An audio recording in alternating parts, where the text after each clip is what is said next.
Tonight on Free Minds TV, while the U.S. might be bailing out its auto industry, Sweden, of all places, is not. We also have a story about how the Mexican drug war may be spilling over into the United States, the fatal use of a taser on a 15-year-old, a woman ticketed for reviving her own child, the Downsizer Dispatch, and a whole lot more tonight on Free Minds TV.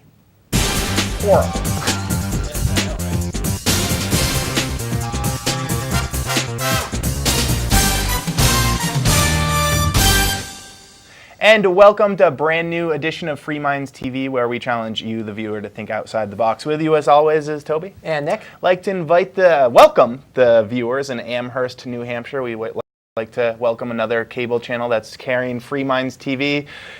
Probably some of our ideas are different from the mainstream news out there, and certainly most of the commentary shows out there, but hopefully after a couple of shows you'll start to get it. It's a different message than a lot of the shows out there are having. It's a message of freedom and liberty rather than the regular right-wing, left-wing Bill O'Reilly types. This is a message of, well, there's a difference between Republicans and Democrats, the mainstream out there. There's also liberty. So we'd like to officially welcome you guys here. If you want to check out some of the old archives, you can do so at freemindstv.com. And other viewers who are out there, if you want to help get Free Minds TV on more stations, it's simple to do so. We just put up a new forum topic on it that should be right at the top of all our forums. You can log on to forum.freemindstv.com to check that out. All right, moving right along, we've got a lot of show content to cover today. I don't know if we're even going to be able to get to it all, but I want to start out the show with moving over to London, because we do have quite a few listeners and viewers of the show over in London. And it's important to point out some of the travesties that are going on over there. This is an individual's case where a mother was ticketed a $140 parking offense for attempting to revive her son, her 4-year-old son. Penny Backen, 40, was taking her son, Freddie 4, who's 4 years old, to the hospice, which is the hospital over there, because he was having chest pains and he was ill. On the way there, he stopped breathing. She pulled over her car and attempted to revive him, successfully revived him, but while doing so was ticketed by one of their meter maids or police officers, whatever they call themselves over there. She was given a $145 ticket for illegally parking while she revived her son. So far, they're not waiving the fine. To me, it just goes, where in the mind, while you're writing your ticket, did you not think, let's go help the woman who's attempting to breathe life into her dying son? Yeah, it's a good question. Is this what their concern, the primary concern is? Not let's help this woman and her dying 4-year-old son who's needing mouth-to-mouth resuscitation. Let's worry about slapping this ticket on her windshield so that we get our revenue. This isn't the first story I've heard coming out of the United Kingdom where they're giving somebody a parking ticket while there's a medical emergency going on. But it could happen anywhere. I mean, the priority of people who are enforcing traffic laws is pretty much to get revenue out of fines. So their motivation is to ticket as many people as possible. That's what they're reviewed on. They don't really care about helping you. They care about helping themselves to your money.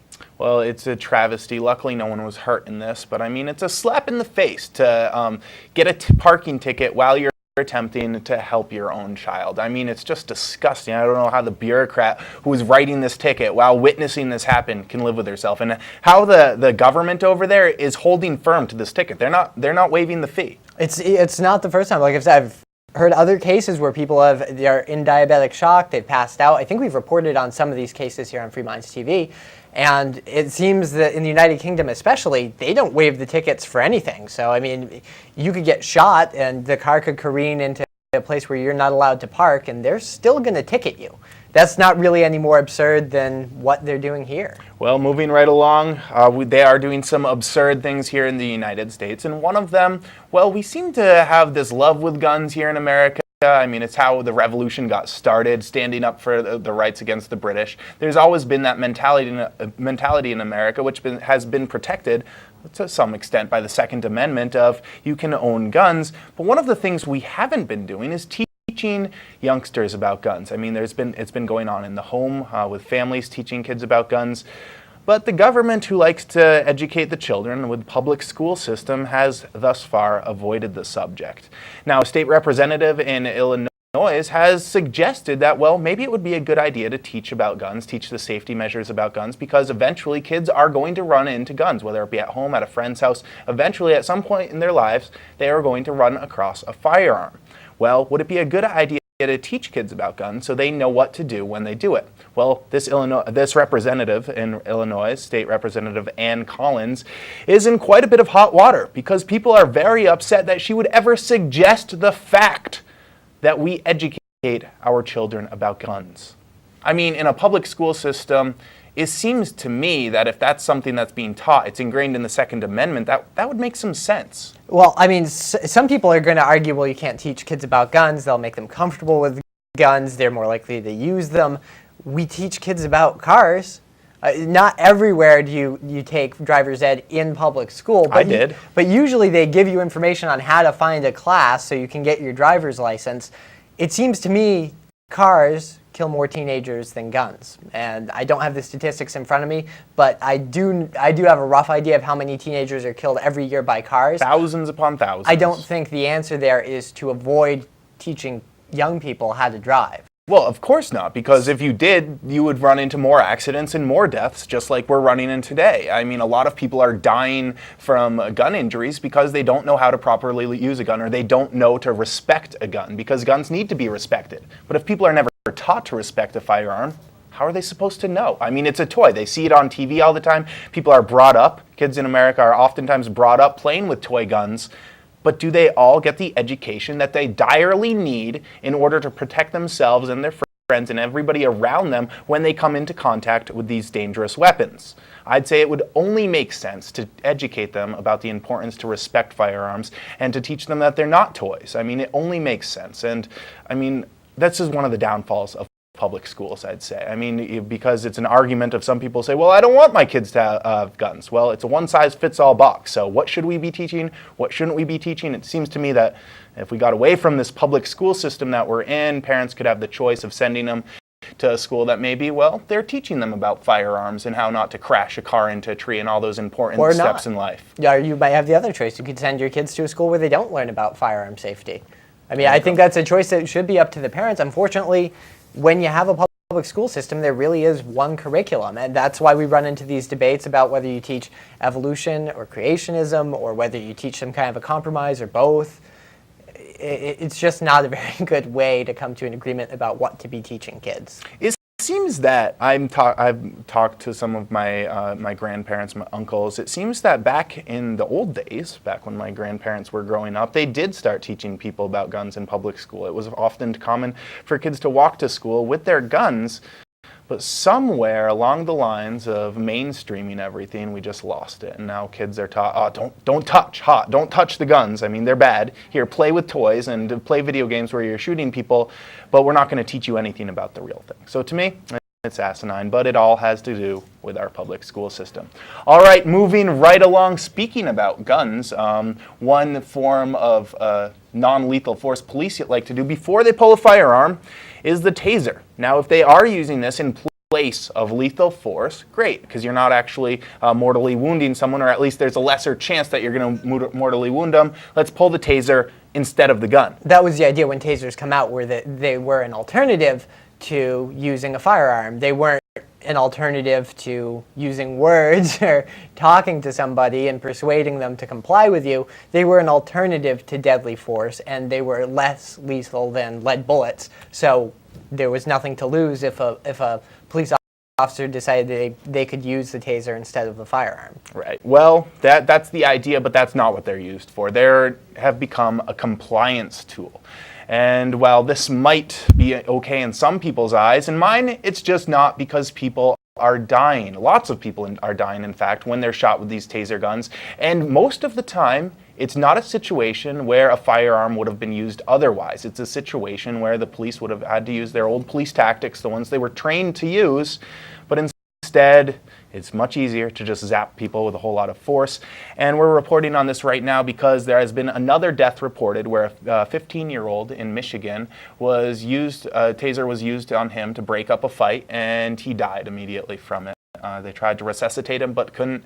They zapped him with the taser gun, and he died. So that's another issue. Are we supposed to be using them on kids or young adults that might not? They might be a smaller stature. I mean, we've reported on cases where they use them on pregnant people, even. I mean, and what it really seems to be is more of a compliance than a last resort before you're drawing your weapon. Yeah, I mean, personally, I'd like to see tasers not employed by police forces anymore. They've been abused more than they've helped, I think. They haven't reduced the number of police shootings by all that much, but they have caused, there have been many incidents where most of the time people don't die. I mean, the vast majority of the times when you are tasered, you don't die, but it's still a very painful and unpleasant experience, and it's probably more of a use of force than if the police officers simply hit them with the billy club or tackled them. Yeah. So I would prefer that we just pull that tool out of the kit, because most police forces around the country, at least sizable ones, have had incidents where tasers have been misused or arguably misused. Yeah, and there, as I said, there have been quite a number of deaths from this. Hundreds of deaths have been calculated in the United States alone. So I'm with you, Nick. I mean, if police officers can't learn to use these as they were originally supposed to be intended for, well, let's just pull them from the arsenal. All right, we probably can't do much about that. I mean, we're just little people, and we don't have really much of a say because police officers, they're not elected by us, at least all but the sheriff's office. But one thing we do have say in is the Downsizer Dispatch and what goes on in Washington, trying to contact our representatives to let them know what legislation simply sucks and what they should be voting on. Try to slow the tide down a little bit. Nick, what's this week's Downsizer Dispatch? Well, this week's Downsizer Dispatch deals with the Federal Reserve. There's two pieces of legislation that have been submitted by Congressman Ron Paul of Texas. One is the End the Fed Act, which would abolish the Federal Reserve. Surprisingly, there has been some movement. There are some people who might be lining up to get behind that, sign on to it. But another piece of legislation that probably needs to get passed before the End the Fed Act is the Honest Money Act. Now, I'll do a quick overview for those who don't know. Basically, U.S. dollars are created by the Federal Reserve. They're just paper, and the Federal Reserve isn't really controlled by Congress to the extent that a lot of people think it is. There's not really any oversight. So you have basically a government-granted monopoly printing paper money, and the value of the dollar is directly related to how much money they print. It's not a very stable system, and if the Fed decides to print more dollars, well, the dollars in your pocket become worth less. The alternative to that is to go to a system which we had in the United States for a long time, where dollars are backed up by gold and silver. And what the Honest Money Act would do is essentially repeal the Legal Tender Act that lets these paper dollars circulate with the force of law. Basically, you have to take U.S. dollars for public or private debt. It says it right on the bill. What it would allow businesses to negotiate, say, hey, we don't take U.S. dollars, we take silver or gold, and it would repeal taxes. Because currently, if you try to pay for something with silver or gold, in some states, you have to get charged a sales tax when you buy gold or transfer it. And if that gold or silver gains value, well, you have to pay capital gains taxes, so you can't use it as money. So we need to have an alternative in place before we can get rid of the system we have today. And I think there's a lot of people who want to get rid of the system we have today. So go to downsizedc.org and encourage your representatives or elected officials to get rid of the government monopoly on money. They've done a terrible job, and they created the economic system we're in largely through central banking. Downsizedc.org. Sign up for the Downsizer Dispatch and stay informed on how you can help reduce the size and scope of the federal government.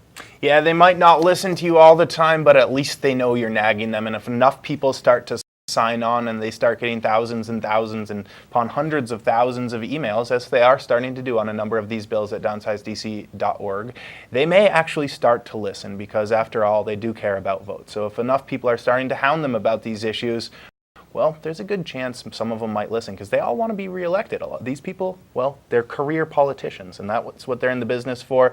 Primarily, they're interested in helping those who line their pockets and help them get elected through monetary gains, but votes are also important. So you can persuade them, you can have your voice be heard at downsizedc.org. Personally, Nick, I'm with abolishing the Fed as the federal government and getting back to state governments, but that's just because, well, I've given up on the federal government. I think we'd be a lot better off off if they were just completely gone. The federal government would be a lot more limited and would have a lot less capability to abuse people's rights if we didn't have the system of central banking we have right now, because essentially the government doesn't even have to raise taxes to pay for new programs.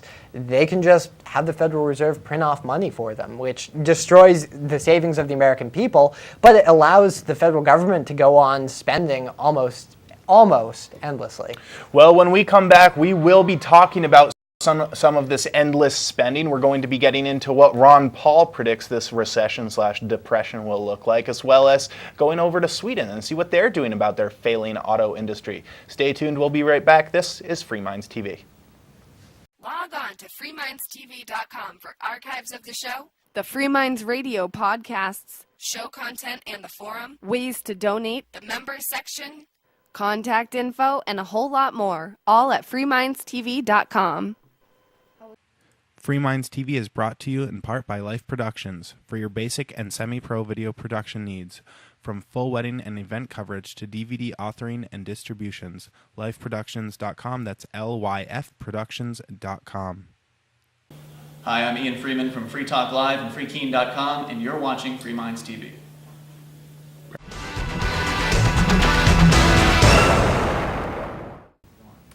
And welcome back to Free Minds TV, where we challenge you, the viewer, to think outside the box. With you, as always, is Toby. And Nick. Right here is Nick.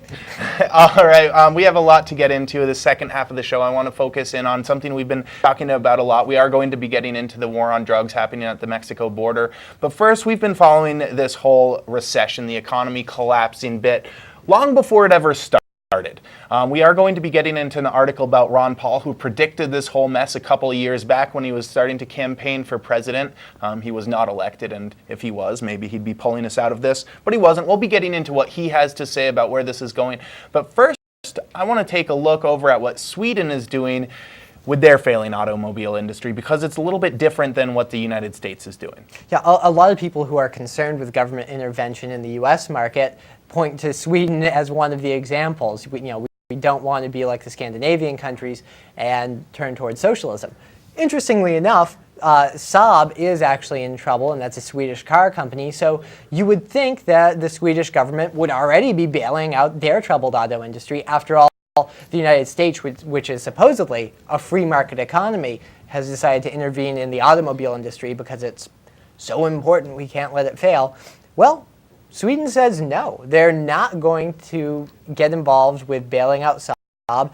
And the enterprise minister said recently the Swedish state is not prepared to own car factories, whereas the American state apparently is prepared to own car factories. So calling Sweden extremely socialist, it's true. I mean, But Sweden we're has a a little lot bit more now. I mean, we're in the business of buying car companies, insurance companies. I mean, any big business that seems to be failing, well, I guess it's our job to bail them out and essentially have the federal government take them over in some of these cases. Yeah, I mean, what this says to me is there's a lot of people who are a little bit behind the curve here saying that if we don't change course soon, we're going to become like France, we're going to become like Sweden, and we're going to be a socialist country. I'd point out that the United States has not had a truly free market economy for probably over 100 years.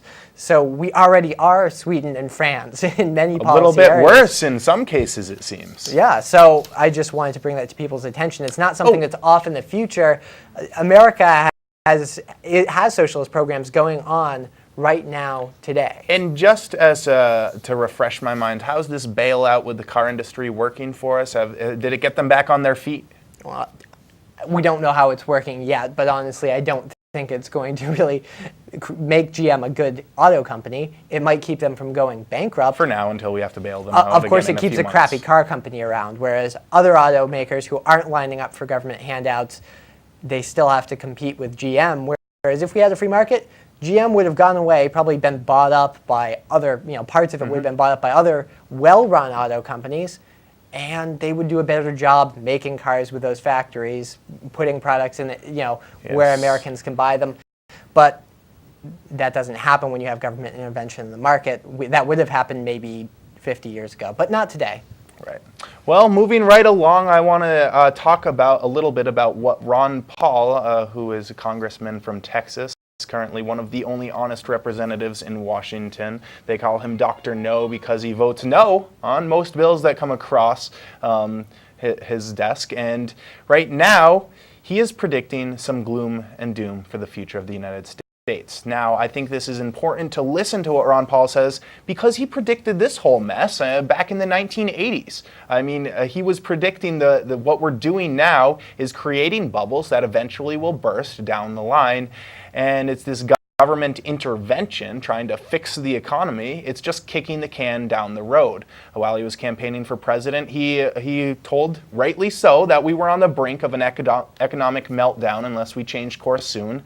Well, we didn't, and it happened, and the economy is currently melting down. Well, currently, Ron Paul says that unless we change the course of our actions, we are going to be in this recession/depression for the next 15 years. Now, why is this going to happen, Nick? It's because of the wave of the true depression that has not yet hit us, that could hit us if we go down this current path, is inflation. And so far, we've been able to dodge it because it hasn't hit us yet. We're only a few months into these huge trillion-dollar stimulus packages that have come through. But if that money isn't sucked back out of the economy and countries like China and other countries around the world start dumping their dollar reserve system, well, we're going to see hyperinflation pretty quickly. And the problem with that is you don't even need China to start dumping their dollars. All you need is for China to simply stop buying more debt. Because essentially, well, that's our biggest export is debt. We the biggest thing we send out, it's not in no goods or services like China sends out us goods and services. What we export are dollars. Right. But if we can't sell them to China, we're going to have the Federal Reserve print off that money to service that debt. Essentially, the Federal Reserve is going to have to print the money to buy the debt. It's not a good situation because then you run into essentially a situation where you have runaway inflation. The only way that you can continue the status quo is to print more and more money. Because currently, if borrowing stopped tomorrow on U.S. government debt, the government would have to come up with an alternative. Either it would have to dramatically cut government spending, which is the right way to go, or it would have to essentially print off money to finance this debt. That's the way they're probably going to go. Right. And as we've reported on before, President Obama's administration is currently running $1 trillion deficit this year or more, and it's projected to be even greater in the coming years. It's projected that if Obama's reelected to a second term, by the time he leaves office, he would have put nearly $10 trillion on the old credit card of the federal government, and that's how much bigger our national debt would be. Almost $20 trillion in national debt if we continued it down this line for 8 more years. And at that point, well, it's tough to turn back. Yeah, I mean, currently our national debt is at $11 trillion or so, 10.9, and that's not even counting what are called unfunded liabilities. That's things like Medicare and Social Security, where the government has made promises that, it's going to have to start paying out benefits to people who are going to be taking Social Security and Medicare, but it hasn't put money aside to do that. So they're going to have to get the money from somewhere. It's not money that they currently owe. It's money that they're going to owe very soon because the baby boomers have already started retiring, and that problem's only going to get worse. So we're looking at a tidal wave of debt. And I just want to point out real quick, because when you're talking in trillions of dollars, it's hard to even fathom that. I mean, it's hard for the human mind to fathom a billion, let alone a trillion, which is 1,000 times a billion. It's very difficult to fathom. Just to put it in a little perspective, a lot of people criticize the Bush administration for these huge deficits. He only racked up about a little less than $3 trillion in deficits in his time of office. And I mean, and that was the largest amount of deficit I think this country has ever had.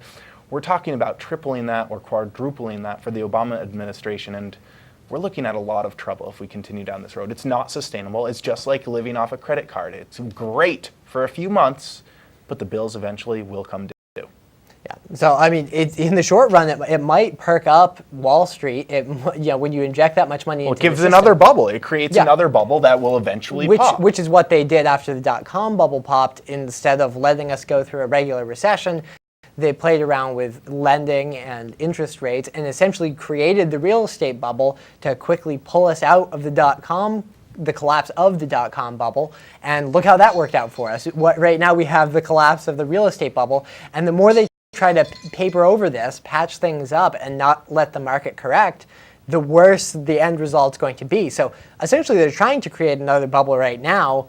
Imagine what's going to happen when that one bursts. It's going to be a lot bigger than this one. Just like to leave this story with a quick quote from Ron Paul. He says, "The U.S. government just won't allow the correction the economy needs." He cites the mini depression of 1921, which lasted just a year, largely because the insolvent companies were allowed to fail. No one remembers that one.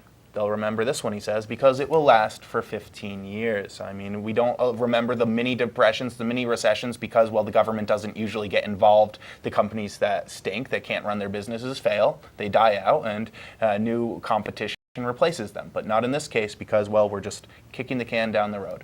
All right, Nick, we've got about 1 to 2 minutes for you to wrap up what's going on the Mexican border and how that's leaking into the United States. Now, this is an update. If you want some really in-depth coverage on this, you can check out the archives at freemindstv.com. But what's the latest, Nick? Well, for those who are following the news, they'll know that there's a lot of violence going on in Mexico. Basically, drug cartels are battling against the government and vice versa. And it is taking place on the U.S. side of the border too, particularly in Tucson, Arizona. And I have a story here from the New York Times about how since officials in Tucson created a task force to deal with home invasions, they've dealt with more than 200 of them. And they feel that probably 3/4 or maybe a little bit more are directly related to the Mexican drug trade. So the war on drugs is a failed policy in that it's failed to prevent the flow of drugs into the United States. People still use drugs. Arguably more people use drugs now than when the drug war began. Well, tons more people. I mean, when the war on drugs began, polls show that 4% of Americans, 4 million Americans had tried smoking marijuana. Since the launch of the war on drugs, it's over 103 million people have tried. So, I mean, the war on drugs has not stopped people from imbibing in illegal substances whatsoever. I mean, if anything, it's multiplied at hundreds of fold. Yeah, and the problem is you get violence like this. We saw it with alcohol prohibition. Right. When that was illegal in this country, it's not that the drugs directly cause violence, it's that the prohibition of them, creating a black market, gangsters are going to traffic in those drugs, and they're going to kill people over trafficking those drugs. Well, I say take away the profit, take away the motive. I mean, it sounds crazy, but I think it's time to end the senseless war on drugs. I'm sure that a lot of you have a different opinion or a similar one. We'd love to hear. fmtv@freemindstv.com is the email address. You can check out freemindstv.com for all the archives, ways to help the show, sponsor the show. All our show content is on our forums there. Check it out, freemindstv.com. It's been Toby here with you. And Nick. Have a great week.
Free Minds TV is brought to you in part by anarchyinyourhead.com, a comic about freedom. When it comes to politics, they hate just about everyone, so they're bound to make fun of someone that you don't like eventually. Anarchyinyourhead.com, that's anarchyinyourhead.com.